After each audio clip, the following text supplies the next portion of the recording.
નમસ્કાર વિદ્યાર્થી મિત્રો, ચાવીઓના એપિસોડમાં આપણે અહીંયા આજે શીખવાની છે 11ની ચાવી. અને હવે પછી બસ ચાવીઓ પૂરી કરીશું. 11 સુધી ચાવી આપણે શીખીશું. 2થી શરૂઆત કરી હતી, 2, 3, 4, 5, 6, 7, 8, 9, 10 અને આજે છેલ્લી ચાવી, આ ચાવીઓના એપિસોડમાં 11ની ચાવી લઈશું. બરાબર. શું કહેશે 11ની ચાવી?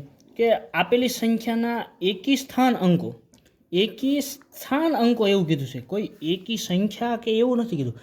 એકી સ્થાન અંકો અને બેકી સ્થાન અંકો, બરાબર, અને એના સરવાળાનો તફાવત કીધો છે.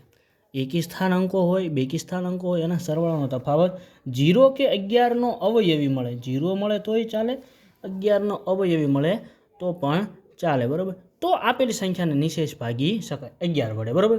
ચલો અહીંયા થોડાક 11ના અવયવી લખ્યા છે. 11, 22, 33 એમ આગળ 11 દાણ 110 અને આગળ 121, 132.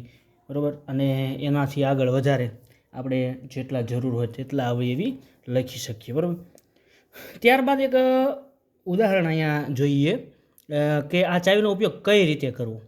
તો અહીંયા એવું કીધું છે કે એકી સ્થાન અંકો એટલે કયા? તો પહેલો અંક, પછી બીજો નહીં, ત્રીજો, ચોથો નહીં અને પાંચમો. તો આ એકી સ્થાન અંકો છે. ત્યારબાદ બેકી સ્થાન અંકોમાં બીજો, ચોથો, આગળ છઠ્ઠો હોય તો છઠ્ઠો અંક પણ અહીંયા નથી એટલે. બરાબર. તો આ બધા બેકી સ્થાન અંકો હોય. બરાબર. તો આ એકી સ્થાન અંકો છે એને અલગ તારવવાના છે. ત્યારબાદ બેકી સ્થાન અંકોને અલગ તારવવાના છે. બંનેનો સરવાળો કરવાનો છે અને એના સરવાળાનો તફાવત 0 કે 11નો અવયવી મળે તો 11 વડે નિશેષ. ચલો આપણે અહીંયા એકી સ્થાન અંકોને અલગ તારવીએ. તો એકી સ્થાન અંકોમાં આવશે એક 3, ત્યારબાદ આવશે એક 2, ત્યારબાદ આવશે એક 9. બરાબર. અને આનો જો આપણે સરવાળો કરીએ તો 9 ને 2 11 અને 11 ને 3 14 થશે. કેટલા થઈ જશે? 14. ત્યારબાદ બેકી સ્થાન અંકોનો સરવાળો.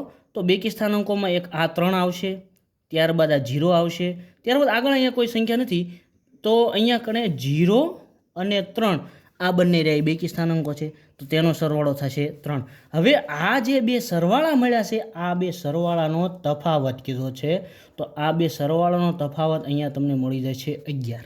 સરવાળાનો તફાવત કેટલો મળી જાય છે? 11. તો આ જે બે સરવાળા કર્યા એ બે સરવાળાનો તફાવત 11, 11ના અવયવી અથવા તો 0 હોય તો પણ ચાલે. 11ના અવયવીમાં 11, 22, 33 આગળ કોઈ બી અવયવી હોય તો ચાલે. બરાબર. તો તેને 11 વડે નિશેષ ભાગી શકાય. તો અહીંયા એવું કહી શકાય કે અહીંયા જે આ 90,233 આ સંખ્યા છે તેને 11 વડે નિશેષ ભાગી શકાશે. કારણ કે અહીં જે ચાવી જે સમજાવી છે, ચાવીનું પાલન કરે છે કે એનો તફાવત જે છે તે 0 કે 11નો અવયવી મળવો પડે. તો અહીંયા કણે આપણને તફાવત 11 મળે છે.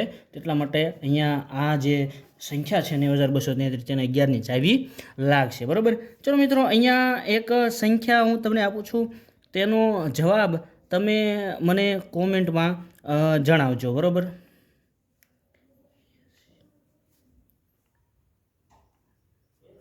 જો આને 11ની ચાવી લાગતી હોય તો તમે મને કોમેન્ટમાં જણાવજો. અને મિત્રો, જો આ અમારી ચાવીઓના એપિસોડમાં આજે ચાવીઓ પૂરી કરીએ છીએ, જો તમને બધી ચાવીઓ શીખવાની મજા આવી હોય તો અમારા વિડીયોને આગળ શેર કરો. ગણિત શીખતા હોય જે સામાન્ય, નવોદય, CET, NMMS, જ્ઞાન સાધના વગેરે જેવી પરીક્ષાઓનું ગણિત શીખતા હોય ત્યાં સુધી અમારો વિડીયો શેર કરો, જેથી કરી બીજા મિત્રો પણ ચાવીઓ તથા બીજું ગણિત શીખી શકે. અને અમારી ચેનલને સબસ્ક્રાઈબ કરો અને લાઈક કરો.